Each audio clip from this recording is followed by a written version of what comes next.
Hey, it's Captain Mike over at fishyourassoff.com. And for those of you not familiar with me, I'm an inshore fishing guide here on the Treasure Coast of Florida. I do flats boat charters, but I also do surf fishing charters. And this time of year, it's the winter time. Everyone on the beach wants to catch pompano. I get it, you know, pompano are delicious. They're great fighters. If you got to buy them in the store, they're $25, $30 a pound. So that tells you something about how good they are.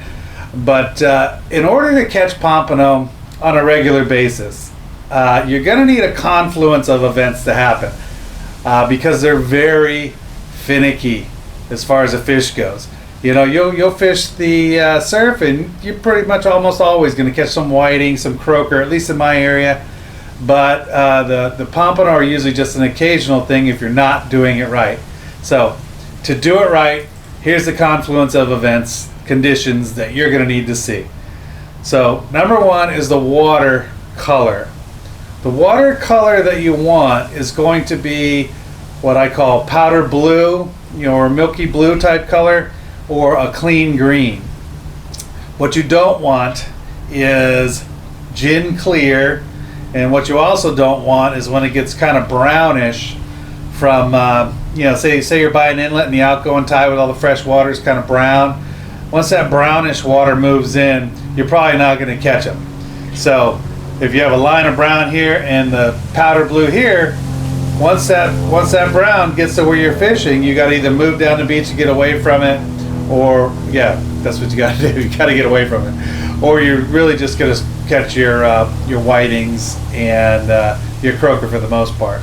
So number one, that's the color water you need, and this one kind of goes with number one, but it's also just in order to keep and maintain tension on your line. You really want waves that are 3 feet or under. 3 feet or under are great waves. It's a good sized wave because it's enough to stir up the water, because these pompano have excellent vision. You want it to be stirred up a little bit so they can't really see. They're just smelling their way to your bait. You want that, but you don't want so much that you can't keep your sinker locked in, because that's something that pompano really like, is they like your sinker to be staying put and a tight line on there. They don't want your sinker to be moving with the current. In other words, the croaker and the whiting don't seem to care, but pompano do care about that. So you need powder blue or clean green water. You need waves 3 feet or under, so you can really keep your weight in place and keep the line where you want it to be.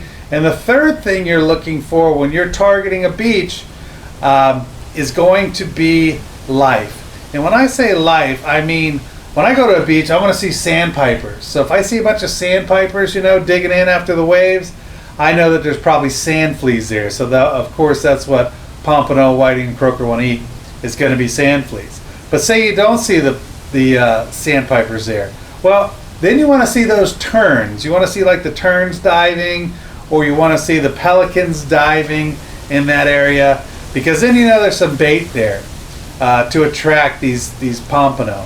And if you don't see the birds on the beach or in the sky, what you want to look for is Spanish mackerel. And the great thing about Spanish mackerel is they sky out of the water when they're feeding. So if you just kind of sit there and look around for a while, all of a sudden you'll see a silver flash flying out of the water. You'll be like, oh, okay, great. There's mackerel here too. So what happens is the mackerel are up here, and usually the pompano are beneath them in that column of water there. So that's what you want, is those three things. Now, when you find those things, you have a few more variables you want to do. Seems to me like, at least here on the Treasure Coast of Florida, the way my beaches are here, I want to have a rod out between 70 and 100 yards off the beach. Typically, that far out rod is going to be the one that gets the pompano. Not always. Sometimes they're right at your feet. Say it's high tide and there's tons of sand fleas. You could literally catch them 10 feet off the beach. But most of the time, they're going to be far out, 70 to 100 yards. So you're going to need one of those big surf casting yard to get it out there. What I like to do is I'll have 3 rods with me if it's just fishing by myself. and I'll have one out between 70 and 100, and then another one out around 50 yards out, and then I'll have another one real close in. And whichever one is catching the fish, I'll change the other rod distances to match wherever those fish, whichever one's catching the fish. And these pompano, they're a strange, finicky, delicious fish, because you really need things to be right. You can catch them in dirty water. When they're in the river, it's always dirty.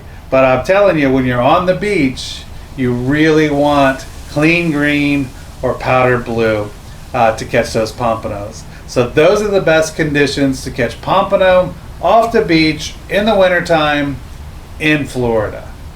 So I hope that helps. You catch a lot more pompano, but it's something I get a lot of questions this time of year about, so I really wanted to cover it in a video. Till next time, I'll see you then. All right, bye-bye.